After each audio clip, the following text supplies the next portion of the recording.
우리가 가장 가까이 있는 사람한테 가장 상처 주는 말을 참 많이 하는 것 같아요. 여성은 참 신비한 존재. 여자는요, 생리를 하고 난 다음에 1일부터 18일까지 점점 기분이 좋아진대요. 18일서부터 21일 사이까지는 기분이 최고래, 최고. 근데 21일부터 기분이 나빠지기 시작해. 생리할 때 되면 완전히 그 여자가 아니야. 원래 생각했던 그 여자가 아니야. 완전히 새로운 완전히 짐승이 하나 나와갖고 이상한 행동을 하는 거예요. 남편이 바람 펴요. 그러면 저도 그랬어요. 참고 살으라고. 좀만 참으면 죽으니까 그냥.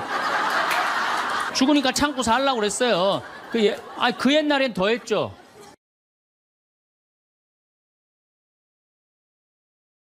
인간이 살아가면서 말처럼 중요한 것이 없습니다. 한 집에 사는 식구라 해도 말이 안 통하면 남남처럼 지내기 마련입니다.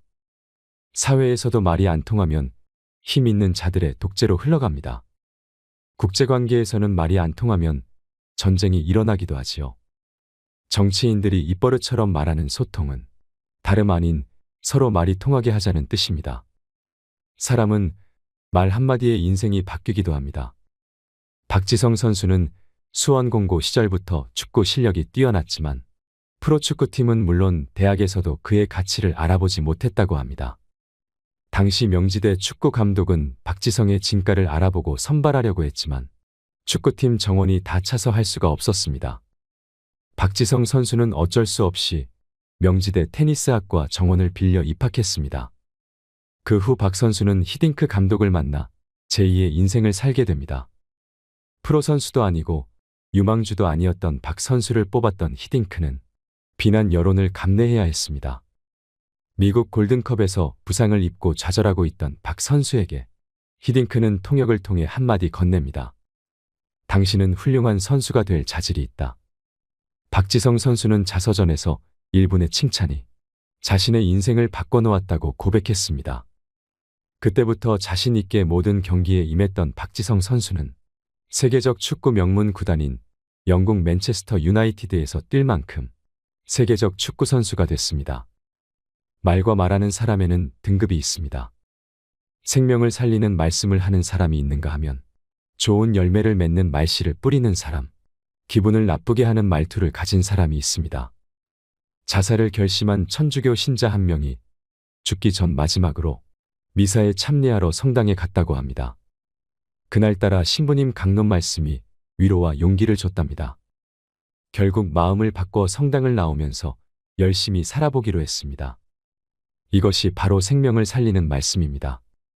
마틴 루터 킹 목사는 1960년 흑인에게 투표권이 주어지지 않았을 때 I have a dream이라는 연설로 많은 흑인의 가슴에 희망을 심어줬습니다.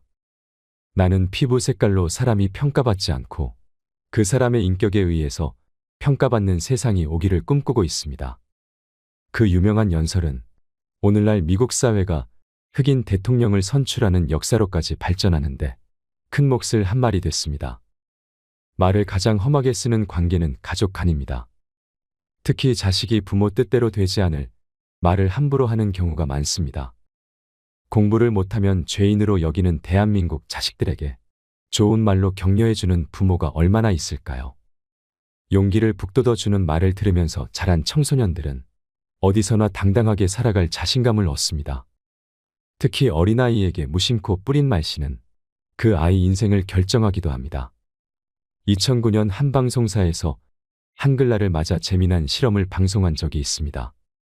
밥을 지어서 한쪽에는 아나운서들이 고마워, 사랑해, 보고 싶었어 같은 긍정적 말을 하게 하고 다른 한쪽에는 꼴 보기 싫어, 쳐다보기도 싫어라는 부정적 말을 하도록 했습니다.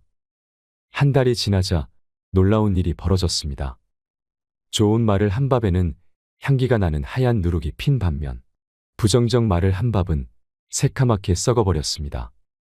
하다못해 밥도 말 한마디에 이처럼 반응하는데 사람은 어떨까요? 현대인들은 입만 열면 힘들어 죽겠다, 이렇게 사느니 죽는 게 낫다는 말들을 많이 합니다. 살아가는 일이 얼마나 큰 축복인지 모르는 채 복을 날려버리는 말 한마디가 될 수 있습니다. 좋은 말에는 복이 따라오게 돼 있습니다. 사람 운명까지도 갈릴 수 있는 말 한마디에 복을 담을 수 있기를 바라며 황창현 신부님의 행복 특강을 듣겠습니다. 영상이 마음에 드신다면 구독과 좋아요, 알림 설정 부탁드립니다. 우리가 가장 가까이 있는 사람한테 가장 상처 주는 말을 참 많이 하는 것 같아요. 그래서 여러분들 부부끼리 서로 기분 나쁠 때가 있어요. 그럴 때 이렇게 뭐 감정적으로 생각하거나 극단적으로 생각할 필요가 없을 것 같아요. 왜 그렇게 생각하실 필요가 없느냐면 지금 종자가 다른 종자가 이상한 행동을 하고 있다. 이렇게 생각하면 좀 마음이 좀 편안해요. 저 사람이 날 미워해서 그러는 게 아니다. 더욱이 여성이라는 이 성은 제가 남성이기 때문에 그런 걸 많이 느껴요. 여성은 참 신비한 존재. 여자는요, 생리를 하고 난 다음에 1일부터 18일까지 점점 기분이 좋아진대요. 18일서부터 21일 사이까지는 기분이 최고래요, 최고. 근데 21일부터 기분이 나빠지기 시작해. 생리할 때 되면 완전히 그 여자가 아니야. 원래 생각했던 그 여자가 아니야. 완전히 새로운 완전히 짐승이 하나 나와갖고 이상한 행동을 하는 거예요. 그러니까 여자는 기분이 좋고 나쁘고 너무 분명해요. 좋을 때는 한없이 좋고 나쁠 때는 또 한없이 나쁜 경우가 있어요. PMT라고 이게 여자는 그 생리 전 긴장감이 있대요. 이 현상이 있어갖고 여자의 감정을 남자들이 내 말로는 난 도저히 이해가 안 돼. 이 주기를 몰라서 그래요. 더욱이 여자가 한 18일에서 21일 사이는 기분이 얼마나 좋으냐면은 처녀 때도 이때 만약에 파티장에 가고 술을 먹는데 남자를 보면은요 모든 남자가 다 멋있게 보인대. 그래갖고 그냥 이때 그냥 술 먹고 호텔에 다음날 아침에 깨보면 어머머 내가 미쳤어 내가 왜 그랬지? 이런 일이 이때 벌어지는 거예요. 그래서 보통 보면은 부부들 보면 너무 예쁜 여자하고 이상하게 생긴 남자가 부부로 사는 경우가 있어요. 이 경우는 18일에서 21일 사이에 만난 경우에 이 경우는 전혀 어울리지 않는데도 같이 사는 경우가 있어요. 그걸 뭐 번개 맞은 사랑, 운명 같은 사랑 그런 거 아니에요. 그런데 이게 결혼할 때만 이런 현상이 일어나는 게 결혼하고도 계속 이 주기가 반복되는 거예요. 그러니까 남자들도 이걸 이해를 못하니까 답답한 거. 저 여자가 왜 저러나. 느닷없이 왜 신경질을 부리지? 또 느닷없이 너무너무 잘하고. 이런 주기, 본인들도 아마 그런 주기에 대한 인식이 있으실 거예요. 인간이라는 게 그렇게 복잡한 것 같아. 근데 옛날에는 이렇게 복잡해도 몰라도 됐어요. 그냥 참고 살고 그냥 견디고 살고 성당에서 십자가 생각하고 참으라고 그러면은 그냥 참고. 제가 20년 전만 해도 뭐 신부님 남편이 때려요, 남편이 바람 펴요 그러면 저도 그랬어요. 참고 살으라고. 좀만 참으면 죽으니까 그냥 죽으니까 참고 살라고 그랬어요. 그 옛날엔 더 했죠. 그 옛날에는 뭐 100년 전, 200년 전에는 참고 살면 둘 중에 하나 아무나 빨리 죽으니까 그냥. 근데 요즘은요 한 3, 40살 된 사람이 남편이 때려요, 바람 펴요, 빚만 만들어놔 이러면요 참고 살라고 얘기하기가 참 두려워요. 왜냐하면 참고 100년을 더 살아야 되는데 그거는 또 다른 형벌이거든요. 여러분들도 이제는 남자라는 이 동물을, 짐승을, 종자를 이해를 하셔야 돼요. 남편을 이해하라는 게 아니에요. 남자가 생겨먹은 게 어떻고 또 여기 있는 우리 형제님들은 여자가 생겨먹은 게 그러면 훨씬 좀 덜 싸울 거예요. 덜 크크크 치치치 카카카 된다니까. 그런데 이제 부부끼리도 서로에 대한 이해가 필요하지만은 여러분들 자녀에 대한 이해가 필요합니다. 자녀를 이해하셔야 돼요. 그리고 자녀하고 대화를 해야 돼요. 자녀하고 대화를 해야 되는데 우리나라 엄마들은 참 편안하게 교육해요. 딱 한마디만 하면 되니까 공부해. 이건 절대 교육이 아니에요. 작년 3월 13일 날 고등학교 3학년 남자아이가 엄마를 죽였어요. 목으로 칼을 찔러서. 그런데 얘가 전국 4천등 하는 아이였대요. 모의고사에. 근데 엄마는 전국 1등 하라고 그래요. 전국 1등. 나는 전교 1등은 들어봤어도 전국 1등은 처음 들어봤어요. 전국. 자식한테 전국 1등 하라고 강요한 엄마는 처음 들어봤어요. 근데 얘는 전국 4천등이면요 서울대 들어가요. 왜냐면 1년에 서울대 4,000명 정도 뽑거든요. 4,000명 정도 뽑으면 뭐 카이스트, 경찰대 뭐 이런 데 다 빠지면은요 서울대 들어가고도 남아요. 그런데 얘는 전국 63등으로 고친 거야. 63등인지 62등인지. 내가 고등학교 때 반에서 받은 등수야 이거야. 고등학교. 그런데 엄마가 이 성적표를 받아보고 아이를 야구방망이 골프채로 8시간을 두들겨 팼다는 거예요. 엄마가 전국 1등 하라고 그랬더니 왜 전국 62등 하느냐. 근데 3월 14일이 무슨 날이냐면 학부용 진학 상담하는 날이야. 얘는 전국 62등도 8시간 두들겨 맞았는데 전국 4,000등 걸리면은 나는 죽는다. 그래갖고 엄마를 미리 죽인 거예요. 나는 얘는 엄마를 죽였다고 생각하지 않아요. 시험 감독관을 죽인 거예요. 시험 감독관을.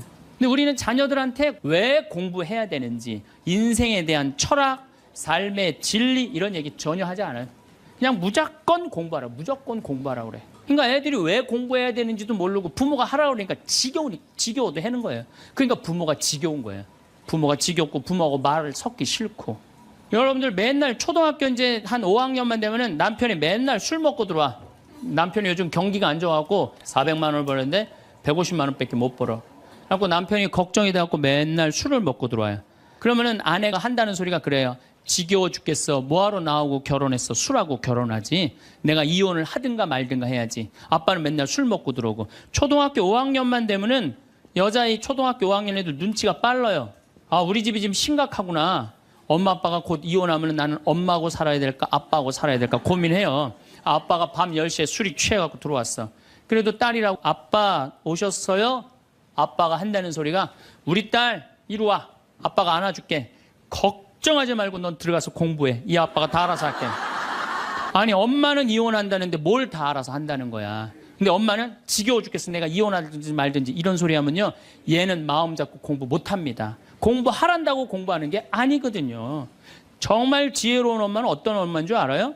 남편 술 취해갖고 들어오면은 방에다 뉘어놓고 근심 어린 얼굴로 쳐다보는 초등학교 5학년 딸아 아빠가 맨날 술 먹고 들어오니까 걱정되지? 엄마 나 걱정돼. 아빠가 왜 저래 조금? 사실은 아빠가 요즘 경제가 좀 어렵지 않니? 너도 알다시피 지금 유럽에 그리스 사태 터졌잖아. 그리고 이란 핵무기 때문에 지금 석유값이 자꾸 올라가고 있어. 그리고 미국은 리먼 브라더스 경제 위기가 왔잖아. 이렇게 어려운 경제 위기가 와서 아빠가 한 달에 400을 벌어야 되는데 150밖에 못 벌어. 근데 너도 알다시피 우리 핸드폰 네 식구 쓰면은 20만 원이야. 그다음에 전기세 10만 원이야. 그다음에 아빠 차 운행하고 우리 버스 타고 전철 타고 다니는 거 30만 원이야. 우리가 라면만 먹고 살아도 60만 원이야. 네 학원비, 동생 학원비 50만 원 들어가. 그러고 난 다음에 우리 아파트 부금 100만 원 들어가. 한 달에 최소한 250은 있어야 되는데 150밖에 6개월 동안 아빠가 지금 이렇게 우리 집이 마이너스야. 그래서 아빠가 저렇게 근심 걱정이 돼서 저렇게 술을 먹고 들어오니 네가 좀 이해를 해줬으면 좋겠다. 이렇게 말하면요, 얘는 방에 들어가서 고민해요. 우리 집을 위해서 내가 도대체 뭘 해야 될까? 고민해요. 그런데 우리는 자녀들한테 이런 얘기 일체하지 않아요. 일체하지 않고 너는 들어가서 뭐 하라고 그래?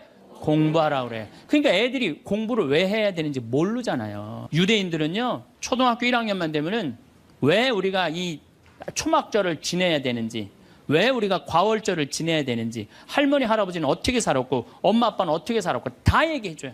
이스라엘 애들은 초등학교 1학년 때부터 철드는 거예요. 아, 이런 역사 안에서 내가 살아가야 되는구나. 제가 지난 3월 달에 이스라엘에 초청을 받아서 갔다 왔어요. 근데 마침 그 사막 체험을 했는데 그때 이스라엘의 영재 아이들이 거기 왔었어요. 천재 아이들이죠. 근데 이스라엘은 고등학교 3학년 18살만 되면요, 무조건 군대 가야 돼요. 3년. 남자고 여자고 다 3년. 근데 걔네들이 전부 다 의대 합격한 애, 공군사관학교 합격한 애, 다 그런 애들이야. 그래서 내가 물어봤어요. 니네들은 18살만 되면은 군대를 간다는데 너희들 정말 군대 가고 싶느냐? 내가 물어봤는데 걔네 눈빛이 반짝반짝 거리면서 나는 이 나라를 위해서 가겠다는 거예요. 그리고 그냥 가는 것도 아니고 반드시 가고 그냥 기쁘게 가겠다는 거예요. 얘네들은 역사, 의식, 가정의식 다 있는 거야. 우리나라 애들은 20년 동안 역사 얘기도 안 듣고 사람 살아가는 도리 얘기도 안 듣고 무조건 뭐만 하라고 그래? 공부만 하라고 그래. 제가 얼마 전에 내 친구의 친구가 세상을 떠났어요. 근데 그 세상 떠난 사람 여자야. 근데 고등학교 2학년 딸이 있고 대학교 1학년 아들이 하나 있는 거야. 그런데 이 엄마가 딸을 깨워야지 딸은 일어나서 학교를 가는 거예요. 근데 10시가 됐는데 엄마가 안 깨운 거야. 엄마가 왜 나를 안 깨웠지? 10시가 됐는데 부엌에 가보니까 심장마비로 죽은 거예요. 심장마비로 죽었는데 아들이 이제 올라왔죠. 지방대학 다니면서. 아들이 올라왔는데 아들이 장례 때 하나 울질 않더래요. 우리 친구가 가서 보니까. 그리고 그냥 슬퍼하질 않더래요. 그런데 장례하는 날 아빠한테 그러더래요. 아빠, 나 내일 MT가 있는데 나 그거 꼭 가고 싶은데 나 어떻게 하면 좋으냐고. 나 내일 MT 가게 해달라고 그러더래요. 철이 안 들은 거죠. 그런데 여러분들, 얘가 철이 왜 없을까요? 누가 이렇게 철없이 키웠을까요? 부모가 철없이 키운 거예요. 뭐 하라고 그런 거야? 공부하라고 그러는 말 외에는 한 얘기가 없는 거예요. 공부하라는 얘기. 우리 집에 형제가 4형제. 근데 우리 둘째 형이 머리가 나빠요. IQ가 99에. 난 126인데. 근데 우리 둘째 형이 중학교 1학년 때 어느 날 갑자기 공부를 잘하는 거예요. 반에서 1, 2등을 하는 거예요. 그리고 좋은 고등학교 가고 좋은 대학 나와서 뭐 대기업 하고 요즘 아주 그냥 번듯한 회사의 사장이에요. 그래서 내가 3년 전에 형한테 물어봤어요. 형은 IQ가 자기 항상 그러니까 난 99밖에 안 된다고. 형은 IQ가 99밖에 안 되는데 왜 이렇게 공부를 잘하고 사회에서 이렇게 정말로 남들 부러워하는 자리까지 올라갔느냐고. 근데 형이 이런 말씀을 저한테 하더라고. 형이 신부님, 내가 중학교 1학년 때 아버지가 큰 간 수술을 했어요. 난 초등학교 4학년 때 기억나요. 아버지 병원에 가면 천도복숭아 따먹었던 거 기억나요. 그리고 아버지가 퇴원을 하고 다음날 허리를 구부리고 출근을 하시더래요. 근데 우리 형이 보니까 어머니가 그랬대. 여보, 며칠 쉬었다가 나가라고. 그렇게 허리를 구부리고 어떻게 출근을 하느냐고. 근데 아버지가 그러더래요. 나는 내 자식 먹여 살리고 공부시키려면 오늘부터 나가야 된다고. 그 일주일 동안 99짜리 IQ가 지켜본 거예요. 지켜보면서 자기가 그런 생각을 했대요. 내가 저 아버지를 위해서 해야 되는 건 공부다. 그래갖고 이 99 IQ가 코피가 터져가면서 공부를 한 거예요. 근데 그 아들은 내가 봐도 그때부터 효자인데 지금까지도 효자예요. 왜? 부모의 삶에 동참했기 때문에. 여러분들은 자녀를 여러분들의 삶에 얼마나 동참시키세요? 어제 내가 평창에서 강의를 했는데 할머니 한 분이 평생 한 번도 그런 얘기 안 했대. 자식한테 먹여주고 재워주는 거 외에는 한 게 없다는 거예요. 여러분들 개는요 10마디 알아듣는데요. 기다려, 앉아, 손, 엎드려 이 정도 알아듣는데요. 그리고 원숭이는 한 30마디 알아듣는데 자기네들끼리도. 사람은 적어도 하루 한 집에서 살면서 10,000마디는 해야 된대요. 근데 우리가 자녀들한테 무슨 얘기해? 일어나, 밥 먹어, 학교 가, 숙제, 공부해, 시험은 10마디 정도밖에 안 한 거야. 20년 동안.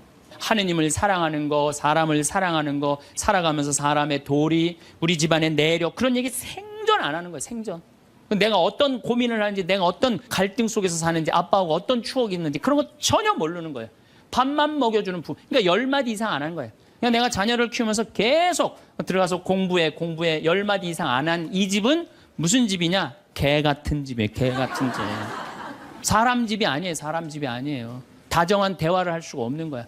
그러니까 우리 이 둘째 아들은 정말 그때부터 지금 나이가 50이 넘었는데 아직까지도 효자예요. 나보다 신부가 됐으면 더 잘 살았을 거예요. 둘째 형이. 근데 큰 형은 이제 우리 어머니 아버지가 이제 휴가를 이제 우리 생태마을 요즘은 이제 거의 못 오시는데 휴가를 오면 이제 누나, 큰아들, 둘째 아들이 돌아가면서 모시고 와요. 근데 이제 뭐 큰아들도 자기도 뭐 조그만 공장을 하는데 바쁘니까 바쁜 와중에 어머니 아버지 모시고 오는 거 아니에요. 오다가 어머니가 아이고 얘야 묵주를 까먹었다 그러면 신경질을 부린대요. 바빠 죽겠는데 어떻게 하라고 그러냐고. 지금 일주일만 손가락으로 하고 오라고 그냥 그런데요. 근데 둘째 아들은 어머니가 평창에 오다 얘야 묵주를 까먹었다 그러면 둘째 아들은 그런데 우리 어머니가 저한테 해준 얘기예요. 어머니 걱정하지 마세요. 톨게이트 앞에서도 그런데 어머니 걱정하지 마세요. 차 돌리면 되죠 뭐. 그리고 그 차를 돌려갖고 30분 동안 집에 가서 그 묵주를 찾아서 모셔다 드린다는 거야. 그러니까 부모가 불편한 게 싫은 거야. 왜? 이 자식은 중학교 1학년 때부터 누구의 삶에 동참한 거야? 부모의 삶에 동참한 거야. 여러분들은 자녀들을 언제부터 삶에 동참시켰어요? 부모가 속이 썩는지 아빠가 힘든지 고통스러운지 그런 건 하나도 얘기 안 하잖아요. 그리고 너는 뭐만 하면 돼? 공부만 하면 되는 거야. 저는 요즘 우리 사회가 지금 굉장히 거칠다 그래요. 왕따, 그다음에 학원 폭력, 성폭력, 충격적인 사건들이 많이 벌어지잖아요. 내가 보기에는 이거는 다 집안에서 말이 안 통해서 그래. 부모가 진리를 애들한테 알려줘야 될 거 아니야. 진리를. 그리고 하느님의 사랑도 알려줘야 되고. 근데 그런 얘기 생전 안 하는 거예요. 저는 요즘 무슨 대책 막 낼 때 정말로 한심해요. 그런 대책으로는 해결이 안 돼요. 저는 중학교 때 성당을 이틀 갔어요. 토요일 날, 일요일 날. 뭐 이틀 간 게 아니라 6일이면 6일 다 갔죠. 7일이면 7일 다 갔어요, 성당. 매일 가서 성당 살았어요. 그 성당 가면은 매일 교리 배우고, 거룩한 거 배우고, 진리 배우고, 사람 사랑하는 거 배우고, 사람 배려하는 거 배우고. 그랬잖아요. 학원이 무슨 학원이야. 토요일 날이는 맨날 친구들하고 이 순교자 성월에는 유대철 내가 그때 주인공 됐었어. 유대철 연극하고 성탄 때는 또 저기 뭐 성가 연습하고 문학적으로 심성적으로 신앙생활을 했을 때는 아이들이 거룩하고 그중에 또 뭐 신학교 간 뭐 학사님 있으면 그 학생이 너무너무 부러우면 나도 한번 신부로 살아볼까. 또 수녀원 간 사람 있으면 또 이 여자아이들도 나도 저렇게 아름다운 수도자로 살아볼까. 그런 문화가 있었다고요. 근데 우리 천주교만 그런 게 아니라 자라보면 교회 다니는 애들, 절에 다니는 애들 다 그렇게 자랐어요. 그러니까 심성이 예쁘게 자라는 거죠. 근데 요즘 애들은 뭐만 해요? 공부만 해요. 근데 심성이 예쁘게 자랄 수가 없는 거예요. 아무리 대책을 발표해봐요. 소용이 없는 거예요. 그래서 나는 진짜 똑똑한 정치인이라면은 토요일 날, 일요일 날 신앙생활 하게 해야 돼요. 똑똑한 정치인들이라면. 그 문화생활 하게 해야 돼, 애들이. 절대 공부를 하면 안 돼요. 토요일 날, 일요일 날은. 그렇게 잘하면은 우리 사회가 굉장히 건강해지고 거룩해지고 진리가 충만한 나라가 될 거예요. 공부한다고 되는 일이 아니에요. 공부한다고. 그러니까 자식들하고 대화를 하려고 해도 대화를 해본 적이 있어야지 대화를 할 거 아니야. 공부하라는 말 외에는 해본 적이 없는데. 그래서 엄마 명동에 어때? 좋았어? 좋았어. 어떻게 좋았어? 그냥 좋았어. 넌 들어가서 빨리 공부해. 자, 그렇다면은 내가 어떻게 하면 대화를 잘할 수 있을까? 말을 잘할 수 있을까? 첫 번째, 들어라. 우리가 이게 부족해요. 듣는 게 부족해. 우리나라 사람들이 듣는 게 부족해. 제가 평택에서 본당 신부할 때 교우가 한 5,000명 됐었어요. 본당 신부 혼자 하는데 하루에 고해성사를 200명, 300명이 보는 거예요. 너무너무 힘든 거야. 그러니까 내가 주일날 막 교우들이 1분 이상 고해를 하면 막 신경질이 나는 거야. 그러니까 할머니들이 그냥 신부님 내가 6.25 때 시집 와갖고 그냥 독자 집에 시집을 왔는데 아들을 하나 낳았어요. 아들을 하나 낳았는데 그놈이 독자라고 내가 너무 오냐 해서 키우다 보니까 이놈을 장가를 보냈는데 이놈이 이혼을 해갖고 손자를 나한테 맡겨갖고 내가 지난주에 그 손자 찾으러 다니느냐고 주일미사를 빠졌어요. 아, 주일미사 빠졌는데 왜 6.25 전쟁부터 시작을 해. 그래서 내가 교우들한테 항상 교육할 때 죄는 간단히 죄 진 것만 얘기해라. 과정은 설명하지 말고. 그러니까 참 교우들도 결론만 얘기하는 게 참 답답할 거 아니야. 고해소에서 그 답답한 속을 털어놔야 되는데 신부님은 막 200명, 300명 줄은 기다리고 있고. 근데 내가 능평이라는 데 본당 신부를 딱 갔는데 교우가 500명이야. 딱 10분의 1이야. 고해소에 들어가고 성물돌 끝났는데도 들어오는 사람이 아무도 없는 거야. 너무 심심한 거예요. 그래갖고 이제 고해소에 딱 들어오면 너무 반가운 거예요. 그래갖고 신부님 저 시어머니를 미워했어요. 그럼 평택에서는 4계명 부모에게 효도하라고 그랬는데 미워하면 안 된다. 예수님이 십자가 생각하고 시어머니한테 잘해라. 딱 간단해. 그렇게 했는데 능평에서는 이 자매 나가면 이제 아무도 안 들어오니까 왜 시어머니를 미워하는데요? 아이 뭐 내가 시집을 왔더니 그냥 손자하고 그냥 고모하고 그냥 남편만 하고 나는 그냥 완전히 식모 취급하고 친정에도 못 가게 하고 아유 그러면 안 되지. 그 시어머니 며느리한테 밥 얻어먹으면서 정신 나간 시어머니네. 그러면은 그 자매가 신이 나는 거지. 신이 그것뿐만 아니라 내가 혼수 살림 얼마나 구박을 많이 받았는지 몰라요. 그러면은 내가 이제 아유 정말 늙으면 그거 정말 다 그래. 하여튼 자매님 참 그런 집에서 힘들게 산다. 그러면 막 눈물 콧물 흘려가면서 시어머니 욕을 바가지로 해요. 그러면서 자매가 신부님 이렇게 시어머니 욕해도 되느냐고 걱정하지 말라고. 여긴 비밀이 지켜지는 데니까 걱정하지 말라고. 그러니까 한 20분 정도 막 시컷 시어머니 욕하면은요. 대부분의 며느리들이 뭐라 그러냐면 신부님 꼭 시어머니가 있어서 불편한 것만은 아니에요. 시어머니가 애도 봐주고 반찬도 이런 거 저런 거 해줄 때는 난 너무너무 좋아요. 아 그런 것도 있어요. 예. 신부님 이번 사순절을 맞이해서 내가 우리 성가정 만들려니까 내가 시어머니한테 내가 잘할게요. 아유 뭐 잘하면 좋죠. 반찬도 맛있게 하고 한 번 더 웃으면서 얘기할게. 아유 훌륭하십니다. 나는 한 게 아무것도 없어. 아유 그러느냐고. 그러면 자기가 고해하고 자기가 훈화하고 자기가 보속하고 자기 결심까지 다 하기가 나가. 응. 말은요 들어주기만 하면 돼요. 여러분들 친구들하고 무슨 상담할 때 지적질할 필요 하나 없어요. 나이 50, 60 넘어갖고 너 그러니까 네가 그 꼴로 사는 거야. 그러면 그 자기 속 얘기하는 사람이 너 그러니까 그 꼴로 사는 거야. 그럴 때 아유 맞아 내가 그래서 내가 이 꼴로 사나 보다. 그럴 것 같아. 기분 나빠할 것 같아요. 당연히 기분 나빠하죠. 당연히. 우리 집에 많은 그 중고등학교 학교 다니기 싫어하는 애들을 데리고 와요. 요즘 내가 바빠서 거의 상담을 못 하는데 데리고 오면은 얘가 학교를 안 간다는 거예요. 중학교 2학년, 3학년 애가 학교를 관두겠다는 거예요. 그러면 내가 많은 경우 상담을 하면은 거의 90%는 그랬던 것 같아요. 너 학교 많이 다니기 싫으니? 네, 다니기 싫어. 그럼 관둬. 뭐 다니기 힘들고. 아, 신부님한테 다니라고 설득하러 데리고 왔는데 신부님이 뭐라 그래? 나는 이제 그렇게 마음 먹고 애가 오는 거예요. 저 엄마가 날 저기까지 데려간 거는 나를 학교를 다시 다니게 설득을 시키려고 저 신부를 만나게 해주는구나. 근데 내가 관둬. 뭐하러 다녀? 내가 엄마한테 자세히 얘기해 줄 테니까 너 관둬. 근데 왜 다니기 싫은데 이거 이유가 뭐야? 그럼 공부도 따라가기 힘들어. 그래 맞아. 한번 따라지면 그거 못 따라가. 너 있잖아. 너는 머리로 살 놈이 아니라 내가 보기엔 몸으로 살 놈이다 너. 너 우리 생태마을에 와갖고 농사나 져라. 그러면 이제 자기 친구 얘기, 부모한테 섭섭한 얘기 다 해요. 그럼 아, 얼마나 힘들었겠니. 수업 시간에 조는 이유가 있지. 이해를 해야지 알아서 볼 거 아니야. 이해도 안 되는데 눈 뜨고 쳐다보고 있는 거 쉽지 않지. 호심이 그거 어떻게 알았냐. 다 내가 옛날에 해봐서 알아. 한 1시간 동안 얘 공감, 동감 해주고 고개만 끄덕여주면요. 얘네들이 거의 끝날 때 뭐라 그러는지 알아요? 신부님 막 그래도 아무리 생각해봐도 중학교는 졸업해야 될 것 같아요. 아니야. 중학교 졸업할 필요 없어. 나중에 네가 철 들으면 졸업해도 돼. 자퇴 그냥 하는 걸로 하자. 아니에요, 신부님. 중학교 졸업하는 게 나을 것 같아. 그래? 그러면 가서 한번 다녀봐. 다니다 힘들면은 꼭 나한테 얘기하면 내가 꼭 엄마한테 얘기해 줄게. 그래서 중학교, 고등학교, 대학 졸업한 애들 많아요. 아직도 연락하는 애들이 많아요. 신부님 감사하다고. 황창현 신부님의 행복 특강 잘 들으셨나요? 정말로 우리는 가장 가까이에 있는 사람한테 가장 상처를 주는 말을 하는 것 같습니다. 황창현 신부님은 내가 기분 나쁜 일이 있을 때 감정적으로 생각할 필요가 없다고 말씀하십니다. 그냥 나와 다른 사람이 이상한 행동을 하고 있구나 생각하면 마음이 좀 편안해진다고 합니다. 저 사람이 날 미워해서 하는 게 아니라고 생각하면 훨씬 낫다고 하지요. 여러분도 이 말에 동의하시나요? 생각보다 인간이라는 게 그렇게 복잡하지는 않습니다.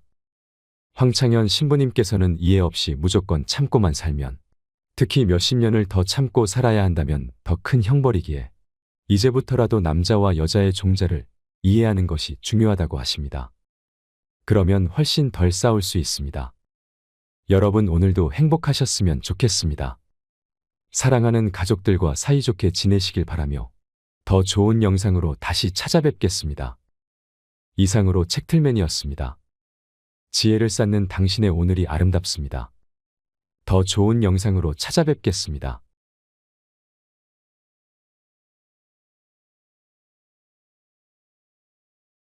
2, 3분 사이에는 죽었는지 샀는지 구분도 못한대요. 현실인지. 마침 뒤에서 기다리고 있던 사람이 누구냐 하면은 간호사였어. 간호사가 기다리고 있었는데 앞에 사람이 벼락을 맞아 팍 쓰러지니까 어떻게 배운 대로 심폐소생술을 시작을 한 거예요. 심폐소생술을 시술을 해갖고 살려낸 거야.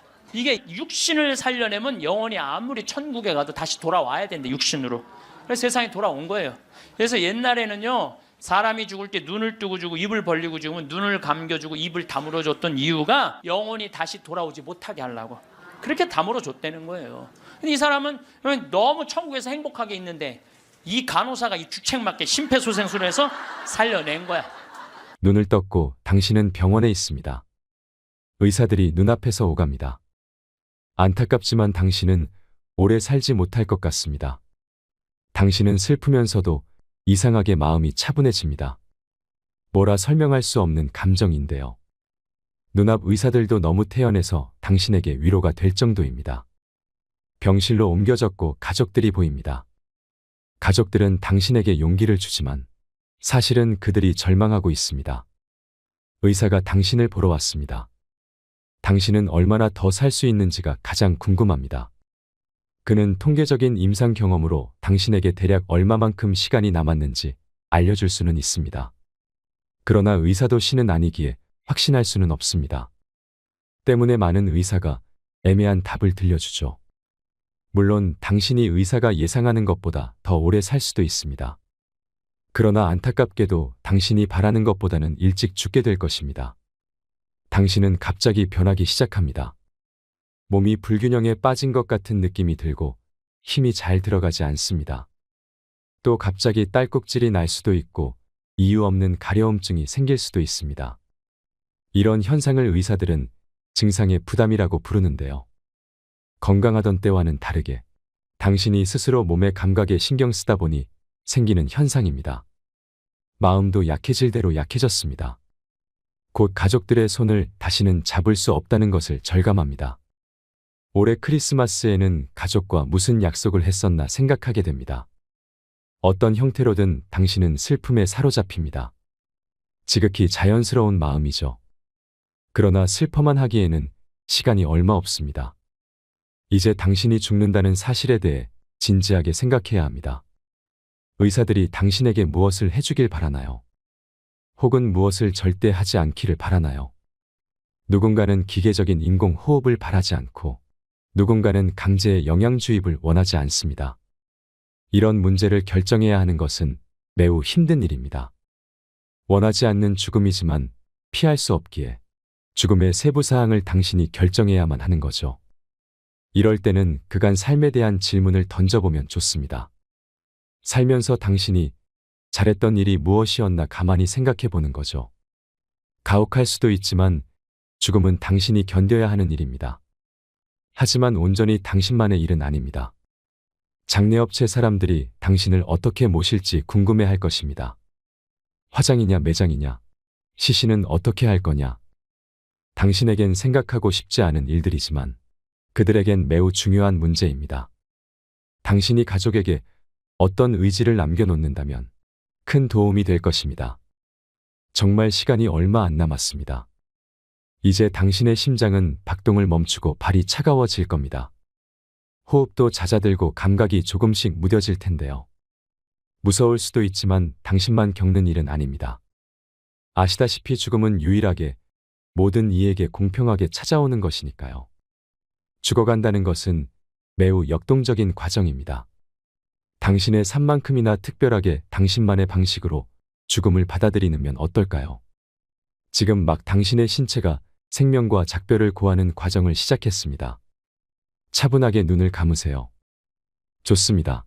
잘하셨어요. 그동안 정말 수고 많으셨습니다. 장례식장에 많은 사람들이 찾아와 눈물을 흘립니다. 하지만 사진 속 당신의 마지막 얼굴은 너무나도 밝게 웃고 있습니다. 사진 속 얼굴이 너무 아름답고 빛이 나 더욱 슬퍼지네요. 정작 당신은 살면서 얼마나 자주 이렇게 밝게 웃어봤나요? 당신은 평생 세상의 한 부분이었습니다. 당신은 친구들과 가족에게 그들의 삶의 바탕에서 소중한 사람이었습니다. 하지만 이제 당신은 떠나고 없습니다. 그래서 지금 이 시간이 아주 특별한 것입니다. 이 시간은 다시 오지 않습니다. 이건 선물 같은 것입니다. 사람들이 죽기 직전에 느낄 수 있는 감각에 대해 생각해 보신 적이 있나요? 반드시 당신이 알아야 할 이야기였을 거라 생각합니다. 우리는 실제 임종을 앞둔 사람들의 심리를 간접 체험하면서 오늘 또 분명하게 살아야 할 이유를 찾게 됩니다. 당신이 숨쉬는 일상이 얼마나 숭고한 순간들인지 생각해보는 시간이 되셨길 바랍니다. 황창현 신부님의 행복특강 바로 시작하겠습니다. 영상이 마음에 드신다면 구독과 좋아요, 알림 설정 부탁드립니다. 지난주에 앤더슨 시 코리아라는 뉴욕의 정형외과 의사가 벼락 맞은 얘기를 했습니다. 벼락을 맞아서 죽었더니 몸에서 영혼이 빠져나와서 자기 시신을 장모님이 쫓아내려와서 울고불고 하고 이 사람아 죽으면 어떻게 하나? 그런데 자기 시신을 보고 있는데 정작 본인은 하나도 안 슬프더라는 거예요. 그러니까 죽은 영혼은 여러분들 슬프지 않아요. 그러니까 여러분들 죽은 영혼을 위해서 너무 슬퍼하는 것도 죽은 영혼 멋쩍게 만드는 거예요. 누구한테 맡겨? 하느님한테 맡겨야 돼요. 앤더슨 시코리아는 의사는 딱 영혼이 나왔을 때 아 내가 죽었구나. 내가 이제 떠날 때가 됐구나. 보통 2, 3분 사이에는 죽었는지 샀는지 구분도 못한대요. 현실인지. 그래서 이거를 미국에서는 ND라고 Near Death Experience라고 그래요. 임사체험, 근사체험, 죽음체험이라고 그래요. 죽음의 선상에서 왔다 갔다 하는 거예요. 그래서 이제 아내하고 딸하고 마지막 작별을 해야 되겠다 생각을 하고 아내하고 딸이 있는 호텔로 걸어가려고 그러는데 걸어가지지가 않더래요. 여러분들 죽은 영혼들이 처음으로 착각하는 게 육신이 아직도 있는 줄 안 되는 거예요. 육신은 이미 저기 누워있고 영혼만 나온 거예요. 그래서 육신이 있는 줄 알고 차가 지나가면은 차를 피하려고 막 그런다는 거예요. 육신도 없는데 육신이 있어야지. 이 육신이 내가 이 물질이 나라는 물질하고 마주치면서 이 막는데 나는 이미 물질이 없어진 건데 영혼인데 걸어가려고 하니 걸어가지지 않고 쫙 떠서 가더래요. 허기야 여러분들 동양 귀신, 서양 귀신 중에 걸어다니는 귀신 봤어요? 귀신들은 다 떠서 다녀요. 여러분들 저기 전설의 고향을 봐도 귀신들 보면 다 날아다니잖아요. 하다못해 저 중국 강씨도 이러고 다 떠다녀. 쫙 떠서 가더래. 그래갖고 이제 문을 열으려고 그랬는데 문 열을 필요도 없더래요. 그냥 몸이 통과돼서 들어가더래요. 이것도 성서에 다 나오는 거예요. 예수님이 부활하시고 난 다음에 제자들이 문 걸어 잠고 있었을 때 어떻게 했어요? 문 열지도 않고 그냥 그 안에. 그러니까 저는 요즘 과학이 발달하면서 많은 의사들이 죽은 사람들의 증언을 채취를 하고 연구를 하면서 그 내용이 신약성서에 다 나와 있어. 우리 예수님 죽었다 부활하셨잖아요. 그렇죠? 죽은 사람 살려낸 거 예수님 다 살려냈잖아. 예수님 영원히 부활하시면 다볼산에서 거룩한 변모할 때 얼굴은 해와 같이 빛나고 온몸은 빛난다. 죽었던 사람들이 하늘나라에서 올라가서 본 장면 그대로 다 신약성서에서 예수님이 다 보여주신 거야. 근데 우리는 그렇게 예수님이 보여줬는데도 다 필요 없어. 죽은 아버지가 살아 돌아와서 얘기를 해줘야 돼. 다른 사람 필요 없어. 그래서 쫙 떠서 가서 아내하고 딸이 있는 호텔을 딱 들어가 보니까 아내하고 딸이 얼굴에 막 페인팅을 하고 놀더래요. 근데 정작 자기는 안 슬프더래요. 떠나야 되겠구나. 그래서 그 죽은 사람들의 특징이 저 빛 있는 데까지 가는 여행길이 그렇게 멀게 느껴진대요. 근데 그 속도가 너무너무 빠르다는 거예요. 그래서 여러분들 우리 죽은 영혼들 잘 떠나가라고 죽으면은 마당에다가 못 떠나요. 사자밥 떠놓잖아요. 맷밥이라고 흰쌀밥 3그릇, 신발 3켤레, 국 3그릇, 그 다음에 엽전 3입 놓잖아요. 그게 뭐예요? 저승사자 둘 오니까 둘하고 죽은 본인 잘 떠나보내라고. 그리고 어디는 또 간장까지 떠놓는데요. 간장을 왜 떠놓는지 아세요? 이게 짜게 먹으면은 물 자꾸 먹히려고 중간에 서서 물 먹는다고 천천히 떠나가라고. 아니면 다시 돌아올 수도 있다. 그래서 간장도 떠놓고 된장도 떠놓는 거라는 거예요. 그래서 이거 죽은 이들을 위한 그런 것들이 너무너무 많은 거예요. 어쨌거나 하여튼 앤더슨 C 코리아라는 의사는 나와갖고 하늘나라 딱 올라가는 순간 이 사람도 역시 신앙이 없는 사람이에요. 여러분들 하늘나라 올라갔다 온 사람들 중에 성당 안 다니는 사람 상관없대요. 되게 어떤 사람들이 하늘나라에 많이 올라가냐면 이 세상 사랑하고 사람 사랑하고 아끼는 사람이 되게 올라갔다 오고 나쁜 짓 한 사람들은 다 어두운 데 갔다 온다는 거예요. 그러니까 성당 열심히 다닌다고 다 하늘나라 가는 거 아니에요. 이것도 성서에 다 나와. 마태복음 7장 21절에 뭐라 그래? 나더러 주님 주님 한다고 다 하늘나라 가는 건 아니다. 내 말을 실천하는 사람이라야 하늘나라 간다. 그러니까 성당을 아무리 다녀도 사람 미워하고 본당 신부 미워하고 막 옆에 있는 사람 미워하면 그 사람은 성당 다녔나 마나예요. 근데 이 앤더슨 C 코리아는 착하게 살았나 봐. 하늘나라로 올라가서 그 빛을 느끼는 순간 신으로부터 오는 걸 거부할 수가 없더래요. 완전한 평화, 충만한 사랑을 느낀 거지. 그래갖고 이제 하늘나라에서 너무 행복하게 있는데 마침 뒤에서 기다리고 있던 사람이 누구냐 하면은 간호사였어. 간호사가 기다리고 있었는데 앞에 사람이 벼락을 맞아 팍 쓰러지니까 어떻게 배운 대로 심폐소생술을 시작을 한 거예요. 심폐소생술을 시주를 해갖고 살려낸 거야. 이게 육신을 살려내면 영혼이 아무리 천국에 가도 다시 돌아와야 되는데 육신으로. 그래서 세상에 돌아온 거예요.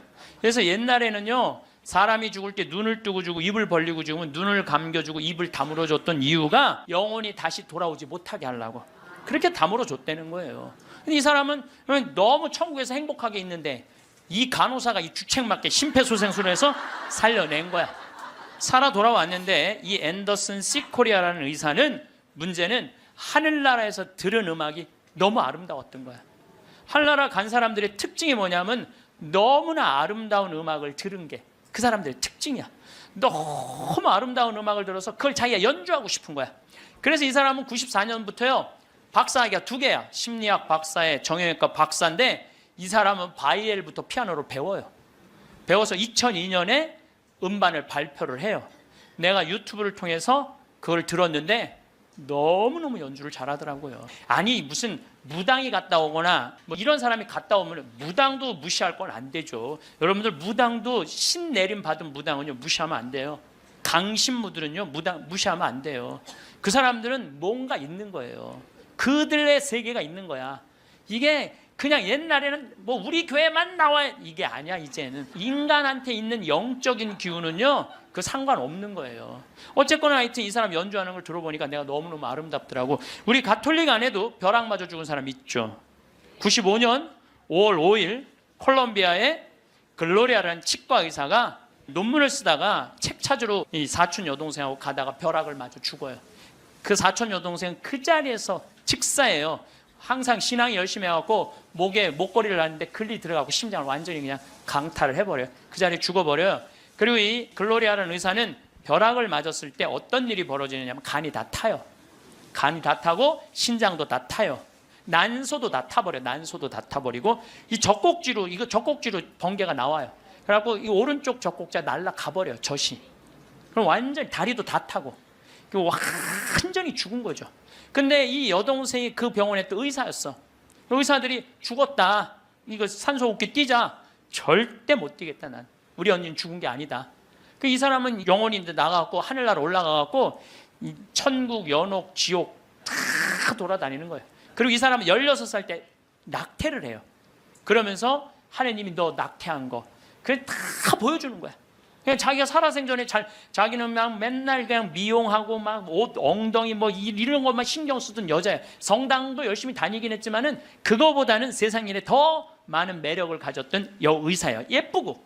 근데 이제 뭐 이 사람은 하늘나라에서 이제 여행을 다 하는데 살았느니 죽었느니 그러는데 일주일이 지났을 때 시골의 농부 하나가 미사 참여를 할 때 얼마나 열심히 하냐면은 주머니에 10,000페소, 5,000페소가 있을 때 10,000페소는 하느님한테 봉헌하고 5,000페소로 빵을 사서 먹는 정말로 착한 사람이에요.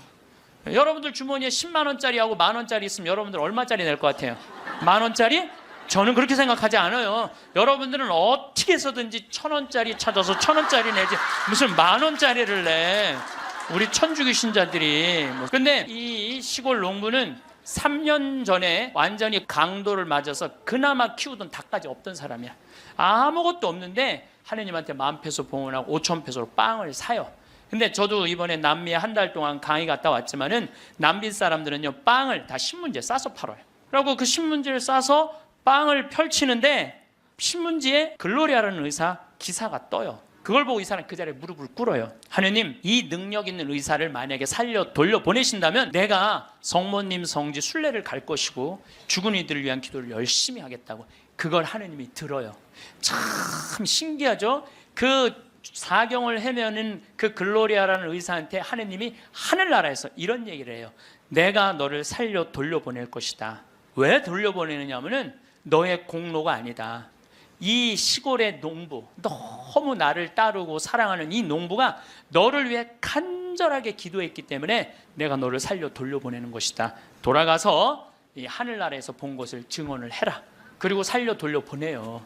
그래서 이 글로리아라는 의사는 살아 돌아와요. 그런데 일주일이 지나고 다리를 너무 피가 안 돌기 때문에 잘라야 된다고 그러는데 이 사람은 살아 돌아와서 간도 재생이 되고 난소도 재생이 되고 신장도 재생이 되고 다리도 다 재생이 돼요.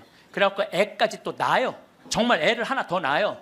그리고 지금은 온 세계에 다니면서 자기가 벼락마저 죽고 난 다음에 살아 돌아와서 하늘나라 경험 얘기한 걸 다 얘기를 해주는 거예요. 여러분들 우리 죽은 이들을 위해서 기도하는 거 우리 가톨릭 교회 가장 아름다운 전통 중에 하나예요. 저는 이렇게 본당에 초상이 나면은 연도 바치러 꼭 갔어요. 연도를 바치러 내가 이제 저녁 한 8시나 9시쯤 가면은 그 연도꾼들이 꽉 차 있으면 기분이 너무너무 좋아. 교우들이 연도 바치러 주러 왔을 때 너무너무 기분이 좋아. 왜냐하면 여러분들 연도 바칠 때 뭐라 그래요? 성부, 성자, 성령 이 영혼 구원하여 주소서. 성모님, 요셉 성인 이 영혼 구원하여 주소서. 모든 천사들 이름 부르면서 이 영혼 구원하여 주소서. 베드로, 야고보, 요한, 안드레아, 베네딕토, 루시아, 아네스 이 영혼 구해달라고 계속 성인들 이름 부르면서 구원해달라고 그러잖아요. 그럼 여러분들 생각을 해봐요. 우리가 이제 죽으면 하늘나라 올라가면은 하느님이 심판하지 않는다니까요. 베드로한테 맡겼잖아요. 베드로가 이제 천당 보낼지 연옥 보낼지 지옥 보낼지 결정할 거 아니야. 혼자 결정하지 않을 거예요. 수호천사 부르고 아까 성서에도 얘기했잖아요. 하늘의 천사가 너를 지켜보고 있을 것이다. 수호천사 부르고 수호 성인 부르고 연관된 성인들 다 불러서 천당 보낼 거냐 지옥 보낼 거냐 연옥 보낼 거냐 얘기를 할 거야. 근데 밑에서 계속 이름 불러대면 성인들이 회의하다 뭐라 그럴 것 같아요? 야, 우리 이름 이렇게 불러대는데 웬만하면 올려 보내자 그냥. 그게 바로 연도의 효과예요. 연도의 효과. 그래서 여러분들 본당에서 세상 떠나는 교우들이 연도 났다 그러면은 시간 내서 꼭 가서 술을 먹으라는 것도 아니고 그냥 잔치밥을 먹으라는 것도 아니에요. 그냥 여러분들 가서 연도 바쳐주는 거 최고의 선물이에요. 제가 지난 봄에 우리 교구에 젊은 신부님 엄마가 돌아가셔서 61에. 근데 그 엄마가 나 한참 병 모으고 비누 공장 할 때 많이 도와줬던 엄마야. 송탄 본당 자매님인데 내가 또 너무 우리 생태마을에서 그 아들은 지금 유학 가 있는데 우리 생태마을에서 같이 나오고 일도 많이 하고 그래서 내가 사순식에 인천교구에서 사순 피정을 해주고 저녁 주일날 밤 9시에 송탄 장례식장을 갔어요. 갔는데 사순식임 신부들이 얼마나 피곤해. 하루 종일 성사주고. 그런데도 그 9시에 그 엄마를 위해서 신부들이 30명이 모여 있더라고요. 다음 날은 물론 주교님이 월요일 날 장례 미사를 해 주시죠. 그런데 우리 수원교구는 신부님 부모님이 돌아가시면 주교님이 미사하기 전에 계속 매 시간 미사를 해요. 와서 그게 우리 신부들이 그 동기 신부들에 대한 예의야. 예의.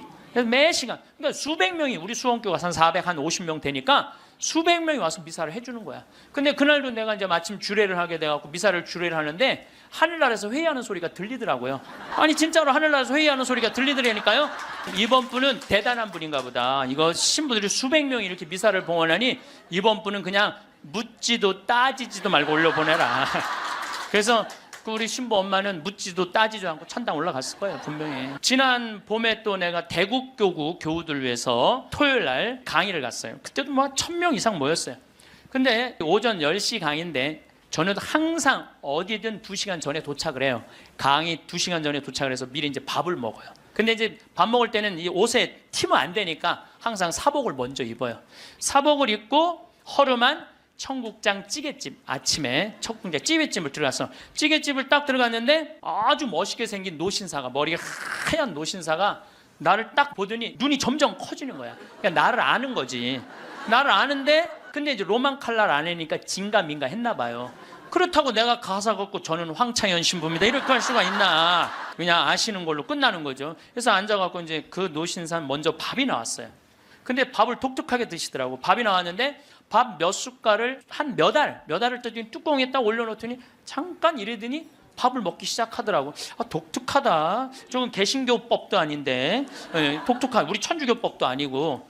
그래서 이제 나도 이제 밥이 나와갖고 이제 난 이제 성호를 이제 긋고 이제 밥을 먹으려고 이제 사복을 입었어도 성호를 딱 끄니까 성호를 그니까 그때서 그 노신사가 이렇게 말하는 거예요. 혹시 황창현 신부님이시냐고? 그래서 나 황창현 신부 맞다고. 그랬더니 자기는 불자라는 거예요. 불자인데 신부님 행복 특강을 돈도 안 내고 너무 잘 본다는 거야. 어쩜 이렇게 젊은 신부가 모르는 게 없냐고. 자식들한테 한 푼도 주지 말고 다 쓰고 통장에 500만 원만 남기라는 말 너무너무 공감한다고. 너무 고맙다고 그러더라고요. 그래서 감사합니다. 그리고 이제 내가 그분이 불자라는 말을 들었을 때 밥을 왜 몇 알을 떠놓고 뚜껑에 올렸는지 알아요. 영혼밥 떠놓은 거예요. 영혼밥. 네, 아까 내가 사자밥 말씀드렸죠. 우리 죽으면 영혼들 떠나 보내듯이 여러분들 우리도 밭에 나가고 일할 때 참 나오면 밥 몇 알 뿌리면서 뭐라 그래요? 이게요. 제가 아까 얘기했지만은 이게 영혼은 천주교 신자들만의 공유물은 아니에요. 모든 인간들이 죽어서 영원한 여행을 떠나는 거예요. 그 여행을 우리는 좀 안전한 동아줄을 떠나는 거고 하느님 믿지 않은 사람은 어느 줄을 잡아야 되는지 모르고 떠나는 것 뿐이죠. 우리는 좋은 줄을 잡고 있는 거죠. 영혼밥 떠는 거죠. 그래갖고 이제 그 노신사는 이제 밥 먹고 갔어요. 나도 이제 밥을 다 먹고 계산을 하려고 그랬더니 아주머니가 아까 그 노신사가 밥값을 내고 갔다는 거예요. 내가 그때 깨달은 진리가 하나 있어요.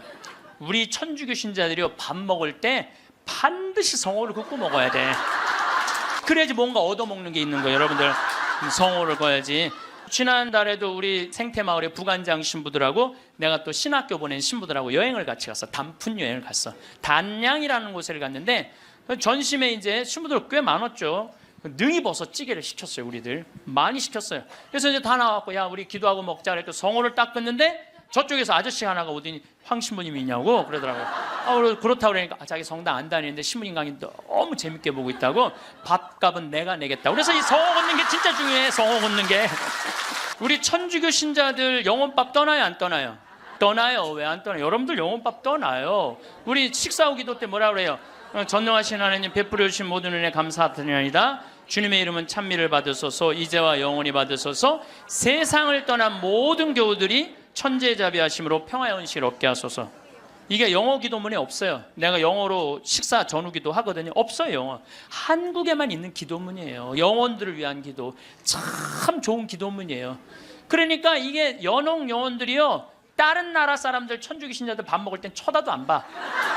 근데 누구 밥 먹을 때만 기다려? 한국 천주교 신자들 밥 먹을 때만 기다리고 있는 거예요. 그 영혼밥 한번 얻어 먹어보려고. 근데 우리 천주교 신자들이 얼마나 못됐는 줄 알아요? 식사 전 기도는 해 그나마. 근데 식사 후 기도하는 신자가 거의 없어요. 그냥 일어나는 거야. 얼마나 영혼에서 황당하겠어요. 연옥에서. 여러분들 이제 식사 후 기도하세요. 꼭 하세요. 우리들이 항상 영혼들을 위해서 기도해야 돼. 또 묵주기도 끝에 뭐라 그래요? 예수의 우리 죄를 용서하시며 우리를 지옥불에 소구하시고 연옥 영혼을 돌보시며 가장 버림받은. 여러분들 이게 1917년 파티마 성모님이 루시아 프란치스코 히아친트한테 부탁한 거예요. 왜? 연옥 영혼들이 너무 불쌍한 영혼들이 많으니까 너희들 기도해라고. 그러니까 저는 요즘 이렇게 이 죽음 강의를 준비하면서 장례차가 지나가면은요, 천주교 신자, 개신교 신자, 불교 신자 가리지 않아요. 가리지 않고 성호 커요. 성호 걷고 하느님 저 영혼 구원해달라고 좀 기도해요. 나는 도저히 이해가 안 가는 종교단체가 있어요. 우리 교회에 나와야만 구원받는다고 얘기하는. 근데 그 몇 명이냐면 14만 4천 명에 속해야만 구원받는다고. 난 이해가 안 가요. 여러분들 하느님이 그것도 2000년 역사상 대한민국의 고 교회 14만 4,400만 명만 구원하려고 당신 아들 죽였겠어요? 온 인류의 하느님을 이렇게 째째하겠어요? 다 구원하고 싶어 하세요.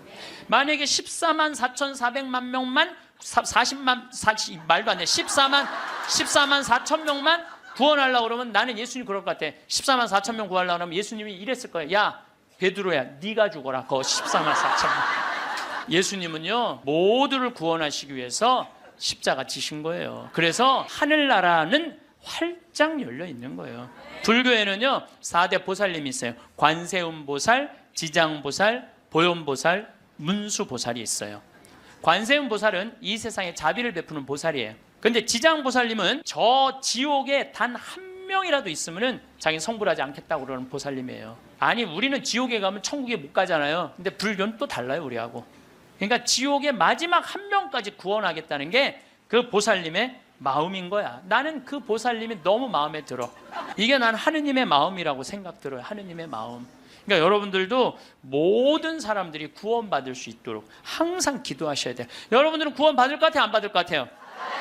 여러분들 구원 받아요. 적어도 이 시간 강의 듣겠다고 여기 나와서 앉아있는 여러분들은 구원 받아요. 여러분들 천당 간다는 확신 있으면 행복하지 않겠어요? 행복하죠? 내가 이제 막 죽을 때가 다 됐어.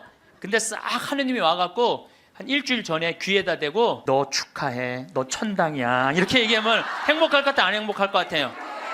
행복하겠죠? 근데 이거를 누구한테 하느님이 하냐면 프란치스코 성인한테 해요. 프란치스코 성인한테 나타나갖고 프란치스코는 굉장히 빨리 돌아가시잖아요. 40대 초반에 돌아가시잖아요. 하느님이 와서 너는 연옥의 벌을 면한다. 바로 천국이다. 그랬을 때 프란치스코 성인이 너무 행복하고 일주일 동안 밥을 안 먹었다는 거야. 너무 행복해서. 나도 지금 하느님이 오늘 저녁에 와갖고 창현아 너 천당이야. 너. 우리 인사발령 신부들 인사발령 굉장히 기다려지거든요. 뭐 저야 뭐 평창에 있으니까 뭐 인사발령이 별로 없으니까. 그래도 신부들 인사발령 굉장히 기다려져.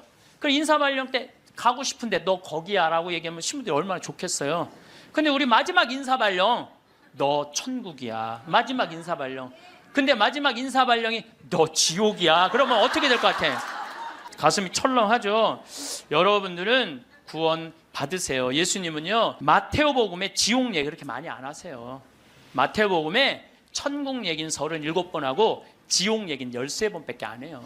다른 복음에는 아예 지옥이 거의 없어요. 많이 나와요. 한두 번밖에 안 돼요. 그리고 나머진 한번 오늘 저녁에 집에 가서 성서 읽어보세요. 여러분들 눈이 확 뜨일 거야. 끊임없이 하늘나라 얘기를 해요. 끊임없이 기쁜 소식 얘기를 해요. 하늘나라 하늘나라 하늘나라. 내가 이만큼 하늘나라에 관련된 성서가 꽉 차 있어요. 그러니까 하느님이 주고 싶은 거는 뭐예요? 하늘나라예요. 예수님이 뭐하러 그렇게 십자가에 고통스럽게 돌아가셨겠어요? 우리한테 천국을 주기 위한 거예요. 요한복음 3장에 보면은 예수님이 니코데모하고 얘기할 때 이런 얘기를 해요. 믿는 사람은 누구나 사람의 아들 안에서 영원한 생명을 얻게 하려는 것이다. 하느님께서는 세상을 너무나 사랑하신 나머지 외아들을 내줬다고 그래.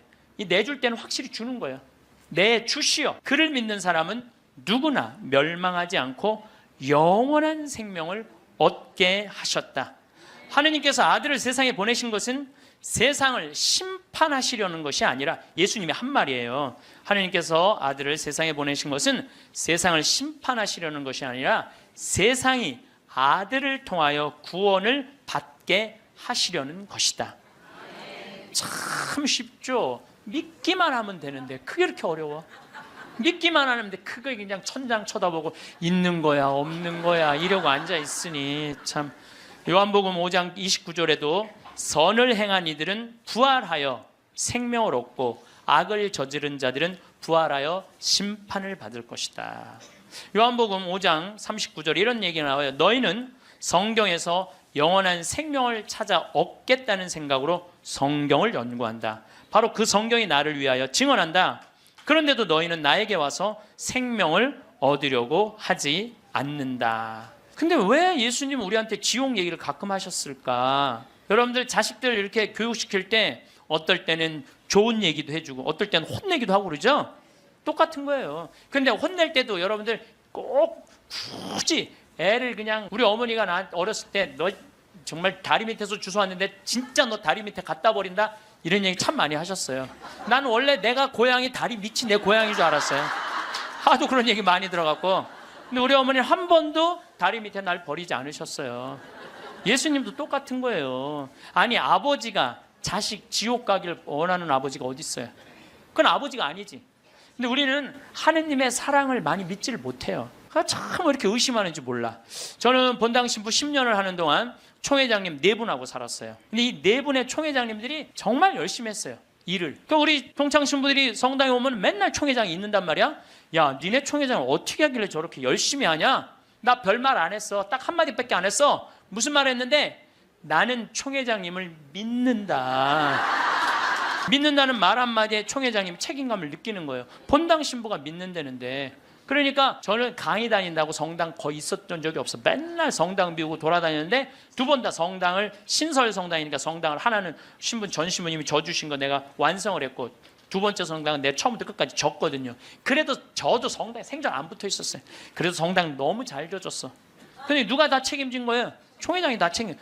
뭐 때문에? 내가 믿는다는 말 한마디에. 여러분들, 그 많은 신들 중에, 인도에는 신이 3억 명이나 된다는데, 그 많은 신들 중에 야훼 하느님 당신만을 나의 주님으로 믿습니다라고 고백하면은 하느님은 나한테 책임감 느낄 것 같아, 안 느낄 것 같아? 아니, 저놈이 날 믿는다는데 저거 하나 천당에 못 데리고 오겠어요?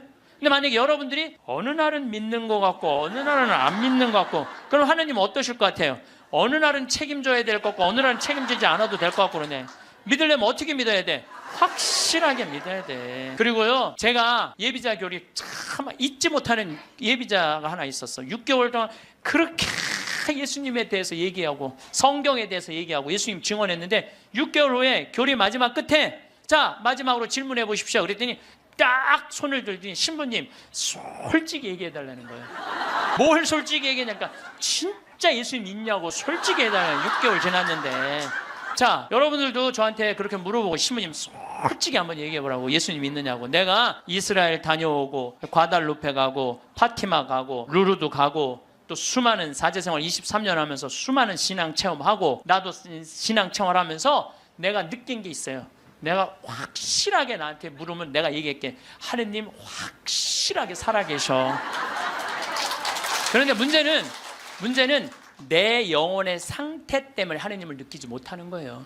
하느님은 그냥 계셔. 근데 내 이놈의 영혼이 왔다 갔다 하는 거지. 하느님이 있다 없다 하는 게 아니야. 내 마음 안에 신앙이 있다 없다 하는 거지. 하느님은 그냥 그대로 그 자리에 계셔. 내가 깨어서 기도하고 주님을 끊임없이 찾고 주님께 찬양을 드리고 감사를 드리면요, 주님은 응답해 주세요. 근데 혼자 그냥 방구석에 갖고 있는 거야 없는 거야 이러면은요, 아무리 대답해 주고 싶어도 방구석에서 나와야지. 근데 여기 지금 나와 있는 분들은 대답을 듣잖아요. 마태복음 25장에 슬기로운 처녀, 미련한 처녀 얘기가 나와요. 슬기로운 처녀 등잔에는 기름이 많았고 미련한 처녀 등잔에는 기름이 하나도 없었어. 미련한 처녀들은 어떤 처녀들이 미련한 처녀들이냐면 맨날 의심하고 성당도 안 나오고 가난한 사람도 안 도와주고 그냥 이러고 있는 처녀들이 미련한 처녀들이에요. 슬기로운 처녀들은 어떤 처녀들이야? 명동에서 피정 있다 그러면 아침부터 와서 앉아있고, 이 처녀들이 기름 종지에 기름이 많은 처녀들이에요. 여러분들이 이웃에게 복음을 선포하고 참된 삶의 길, 진리의 길을 가르쳐주는 거 기름 한 방울 모으는 일이에요. 성교회는 어느 누구도 개인이 지옥에 떨어졌다고 단정 짓지 말라는 거예요. 하다못해 어떤 부인이 남편이 다리에서 뛰어내려서 죽었어. 자살을 했어. 너무 슬퍼. 매일매일 우는 거야. 내가 이건 정말 책에서 내가 읽은 거예요. 요한 마리 비안네 신부님한테 찾아간 거야. 신부님, 천주교에선 자살하면은 지옥에 간다는데 우리 남편은 다리에서 뛰어내려 죽었는데 어떻게 하면 좋으냐고. 근데 이 요한 마리아 비안네 신부님이 내 속을 뻥 뚫리는 얘기를 했어요. 그 신부님이 뭐라고 그랬냐면 그 부인한테 걱정하지 마라. 당신 남편 지옥 안 갔다. 무슨 소리냐. 지옥에 간다는데 그 다리 밑에서 강까지 떨어지는데 시간이 굉장히 오래 걸린다는 거예요. 떨어지는 사이에 회개를 했다는 거예요. 웃을 일이 아니에요. 아니 내가 왜 말만 하면 웃어.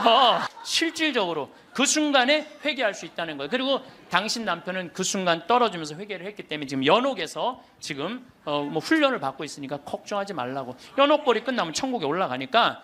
그래서 여러분들 우리가 예수 마리아 요셉만 외워도 연옥에 7년제가 감해진대요.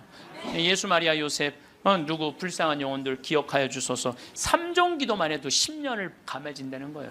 3년 기도. 그러니까 식사 후 기도, 예수 마리아 요셉 3종 기도 얼마나 좋아요. 밥 먹을 때 그냥 하면 되는데 그게 그렇게 힘들어? 아니 나는 우리 부관장 신부하고 아예 식탁에다 3종 기도 이렇게 써놔요. 그렇게 써놔갖고 부활 3종 기도 그때 가면 또 까먹잖아. 부활 3종 기도. 그래서 영어로도 한 번 하고 우리나라 말로도 한 번 하고 그래 좋더라고요. 3종 기도 하는 거. 식사 후 기도는 반드시 하고. 근데 어떨 때는 나 식사 후 기도 벌써 일어나서 가는 신자들 태반이야. 나는 전능하신 하느님 벌써 가. 세상을 떠난 모든 교우들이 천지자비하시고 평화하시. 아직도 한참 남았는데 그러지 말라는 거예요. 1991년 팸 레이놀즈라는 이 가수는 미국의 가수인데 작곡가 겸 가수인데 심한 뇌동맥류가 걸려요.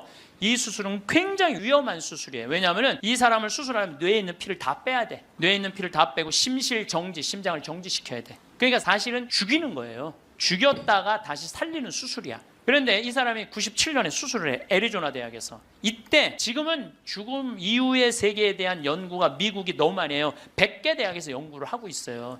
지금 우리나라만 지금 죽음 이후에 대한 관심이 없지 미국엔요 그런 책 애프터 라이프 죽음 이후의 세계 너무너무 책이 많아요. 영어로 된 책 내가 미국에 가서 이 강의하니까 엄청나게 선물을 하더라고요. 어쨌든 이 팸 레이놀즈가 수술할 때는 의사들이 완전히 죽이는 수술이니까 저 사람이 진짜 영혼이 빠져나오느냐 그거 참관을 해요. 근데 여러분들 이 사람은 뇌에 피를 빼고 심장을 전지시키고 완전 마취를 하고 수술하는 거예요. 여러분들 마취 수술 해봤던 경험 있으세요? 나도 20년 전에 맹장 수술할 때 마취를 했는데 한심하더라고요. 내가 신부님 마취 들어갑니다 그런데 그게 뭐라고 딱 들어갔는데 아무 생각이 안 나는 거야.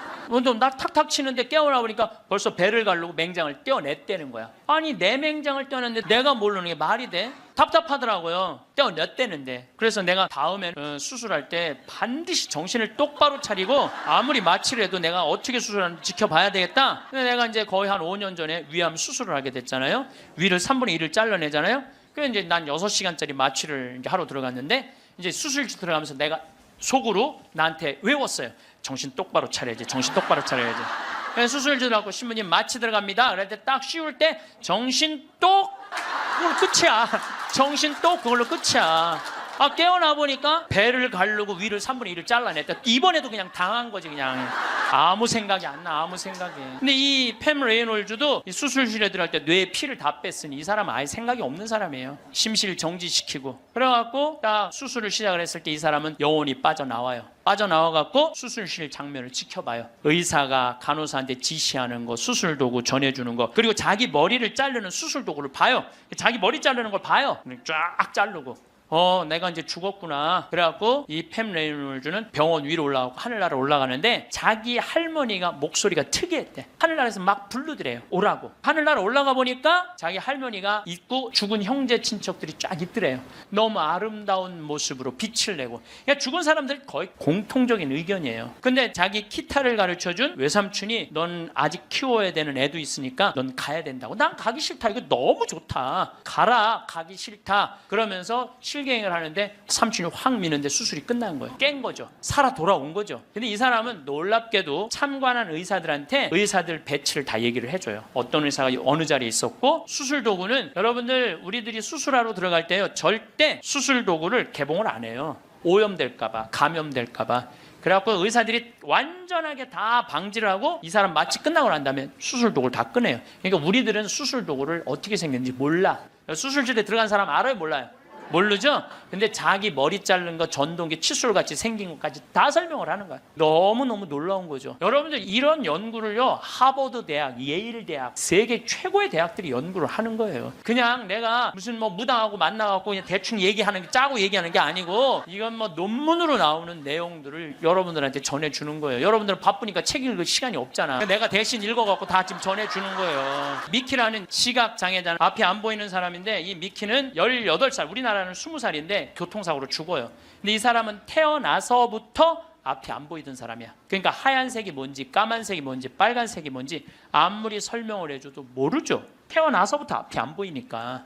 나무가 어떻게 생겼는지 뭐 설명을 해줘도 상상을 하지, 꽃이 어떻게 생겼는지 알 수가 없잖아요. 근데 이 사람이 교통사고로 죽어요. 죽어서 딱 수술실에 들어갔는데 자기 몸을 처음으로 봐요. 반지를 보고 자기인 걸 알아요. 아, 내가 저렇게 생겼구나. 머리 모양을 보고 아, 내가 저렇게 생겼구나. 그리고 죽어서 하늘나라로 올라가는데 빨주노초 파남보를 다 보는 거예요. 너무 아름다운 빨주노초, 온갖 아름다운 꽃, 새, 나무를 보는 거예요. 그러고 하늘나라에서 너무너무 행복하게 있는데 수술해서 살려낸 거야. 육신을 살려내면 돌아와야 된다고 그랬잖아요. 돌아온 거예요. 돌아왔는데도 이 사람은 어떤 거야? 역시 앞이 안 보이는 거죠. 근데 역시 앞이 안 보이는데도 이 사람은 모든 색깔을 너무 정확하게 설명을 하는 거예요. 나무는 어떻게 생겼고 꽃은 어떻게 생겼고. 이 미키라는 사람도 굉장히 중요한 연구 대상자가 돼요. 왜냐하면 아예 시각장애자인데 모든 색깔에 대한 설명을 너무 잘하는 거야. 한 번도 색깔을 본 적이 없는 사람인데. 그러니까 영혼이 빠져나가는 거죠. 그래서 우리가 이게 죽는 걸로 끝나는 게 아니야. 죽음이 아니고 새로운 삶으로 옮아가는 과정인 거예요. 여러분들 이제 죽는 거 싫어요, 좋아요? 좋아해야 돼. 아니, 죽는 게 싫으면 어떻게 해? 죽는 게 싫으면은. 천주교 신자가